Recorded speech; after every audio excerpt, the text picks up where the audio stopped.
Setiap orang merindukan sukses. Kalau dia seorang pedagang, dia ingin jadi pedagang yang sukses.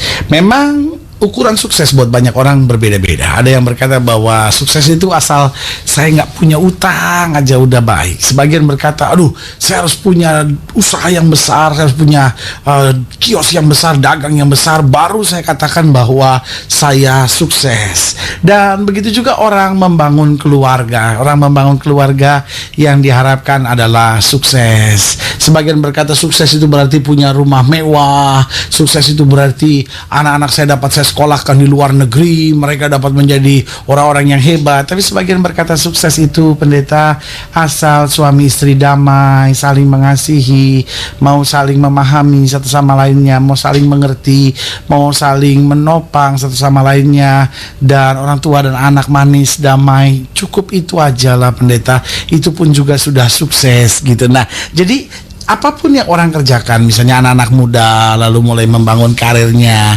atau mulai terlibat di olahraga, voli, basket, renang, atau apapun yang dia terlibat di dalamnya. Nah, pasti dia ingin sukses, meskipun yang lain bilang sukses itu berarti saya jadi tim inti di sekolah itu sukses gitu.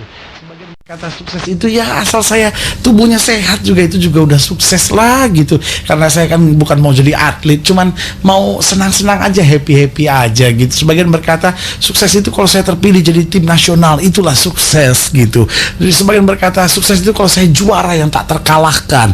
Nah, jadi ukuran sukses buat masing-masing orang memang berbeda. Tapi kita harus jujur mengakui bahwa setiap orang pasti ingin sukses. Nah, tahukah saudara, dari pihak Allah, Allah juga merencanakan selalu yang terbaik. Dan salah satunya Allah selalu rancangan sukses buat anak-anaknya. Nah, tetapi seringkali kenapa saya ingin sukses, Tuhan merencanakan sukses, tapi kita gagal. Karena dengar baik, sukses itu bukan hanya sebuah mimpi, tapi sukses itu adalah sebuah kesiapan untuk bertindak menggenapi mimpi-mimpi yang Tuhan taruh dalam hidup kita. Selamat datang dalam program kita hari ini, Harinya Tuhan, sebuah program rohani yang kembali mengingatkan kepada kita betapa pentingnya kita menjadikan firman Tuhan sebagai dasar keseharian hidup kita. Karena selama kita menjadikan firman Tuhan sebagai dasar keseharian hidup kita, langkah-langkah ke depan kita menjadi langkah-langkah yang penuh kemenangan, kepastian, mujizat, dan perkara-perkara yang besar. Haleluya. Dan dalam program ini kita sedang membahas tentang 7 pilar sukses. Nah, saudaraku yang kasih dalam Tuhan, kalau saya ibaratkan sukses itu sebagai sebuah bangunan, maka dasarnya Tuhan mau kita sukses. Dasarnya kita rindu sukses. Tetapi seringkali bangunan ini tidak bisa dibangun. Kenapa? Fondasinya ada, fondasinya kuat. Loh, Allah kok yang menghendaki sukses, kita kok sebagai pelakunya menghendaki sukses, tapi pilar-pilarnya seringkali tidak dibangun. Kita mau sukses tapi karakter kita nggak karu-karuan. Kita mau sukses tapi sifat kita jelek sekali. Kita mau sukses tapi mulut kita kasar sekali. Kita mau sukses tetapi nyali kita kecil sekali. Kita jadi penakut ngadapin masalah. Kita mau sukses tapi dasarnya malesnya nggak karu-karuan. Nah, saudaraku yang kasih dalam Tuhan, bagaimana kita bisa sukses? Jangan bilang, wah, setan menyerang keluarga kami, wah, setan menyerang ekonomi kami, setan menyerang masa muda kami. Engkau yang seringkali tidak membangun pilar sukses itu. Engkau yang seringkali terlalu malas itu. Engkau yang seringkali punya sifat yang gak benar itu. Engkau yang seringkali orangnya egois itu. Nah, saudaraku yang kasih dalam Tuhan, bagaimana kau bisa bicara sukses kalau pilarnya saja tidak dibangun? Betul, fondasinya sudah di situ, tapi pilarnya mesti dibangun untuk meraih sukses. Nah, saya pelajari Alkitab adalah buku yang sangat luar biasa.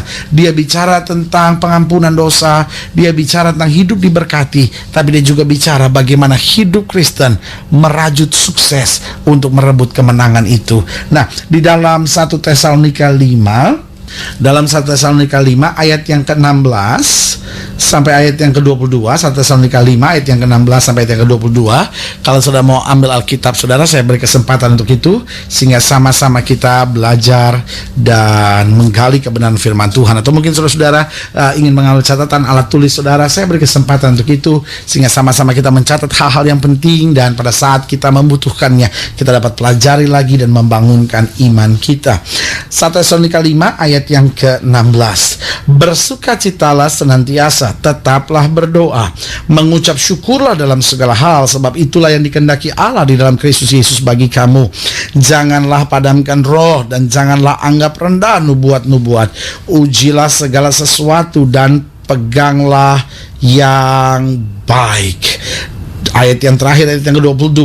Jauhkanlah dirimu dari segala jenis kejahatan. Nah, saudara yang kasih dalam Tuhan, dari 7 ayat sederhana ini kita bisa melihat Paulus di akhir suratnya kepada jemaat di Tesalonika ini, dia mau mengingatkan, ini loh, dari segala sesuatu yang sudah aku sampaikan kepadamu, itu adalah dasarnya. Karena dari mulanya Allah sudah menebus kita, Allah sudah mengampuni segala dosa kita kalau kita mau bertobat.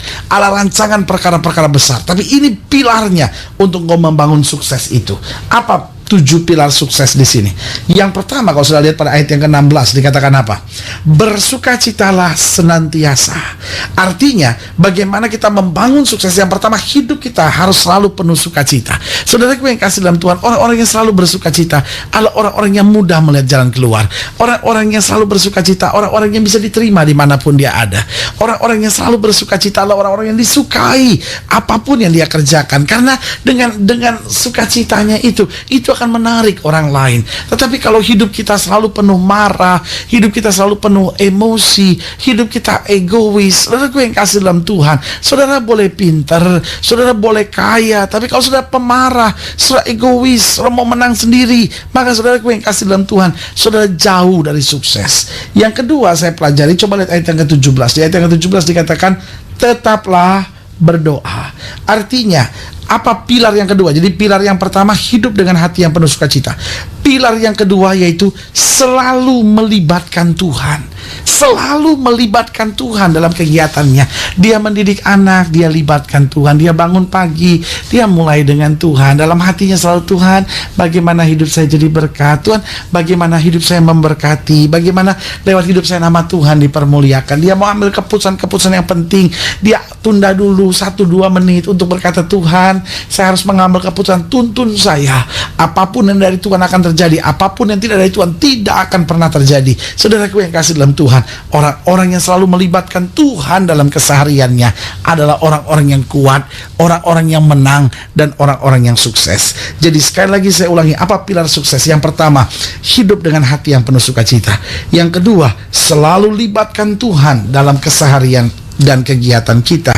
Yang ketiga, ayat 18, mengucap syukurlah dalam segala hal, sebab itulah yang dikehendaki Allah di dalam Kristus Yesus bagi kamu. Jadi pilar yang ketiga yaitu jangan bersungut-sungut. Alkitab bilang apa? Mengucap syukurlah. Jangan bersungut-sungut. Jangan lihat apapun. Begini. Orang-orang yang bersungut-sungut ujung-ujungnya sering menuntut.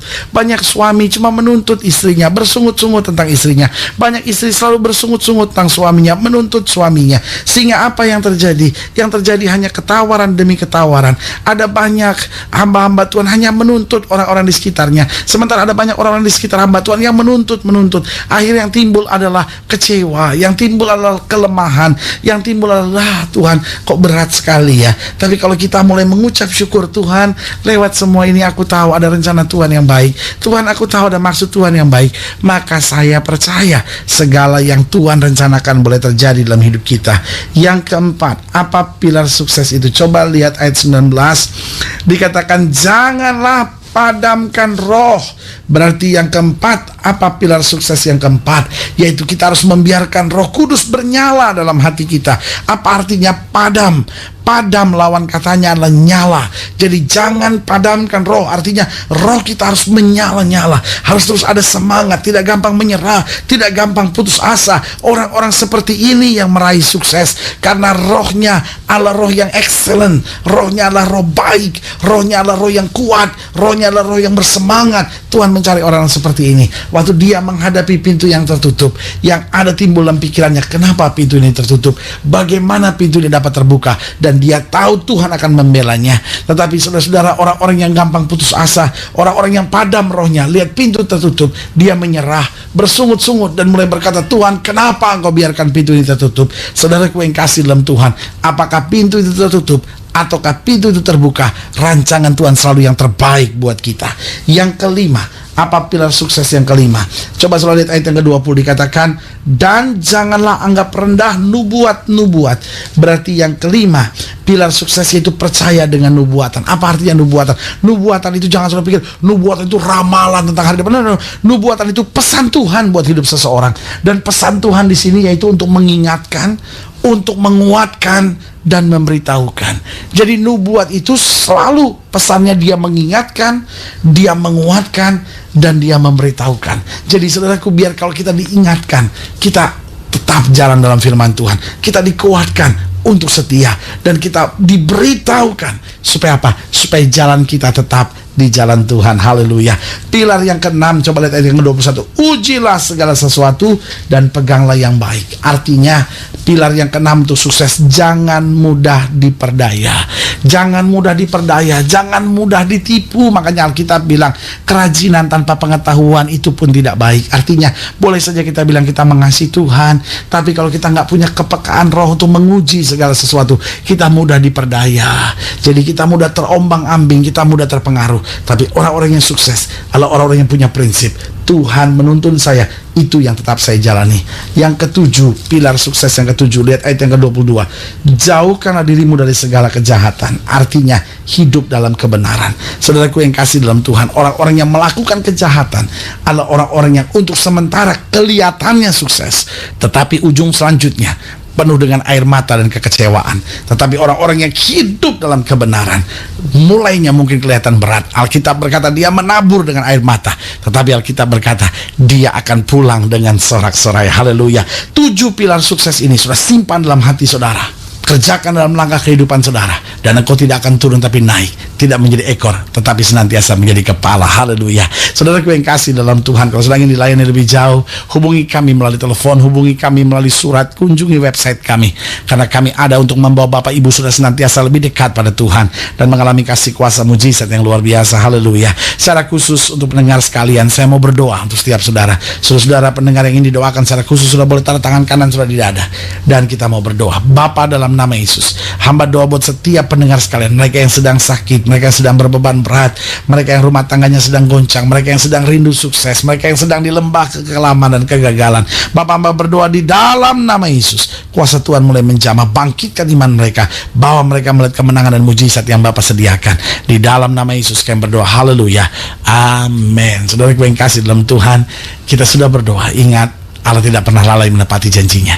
Inilah saatnya buat kita untuk bangkit bersemangat, bersuka cita dalam menghadapi segala perkara, karena kita tahu Yesus sumber kekuatan kita, gunung batu yang teguh yang memberikan kepastian buat kita. Doa saya menyertai saudara. Sampai berjumpa pada program berikut, dan jangan lupa jadikan hari ini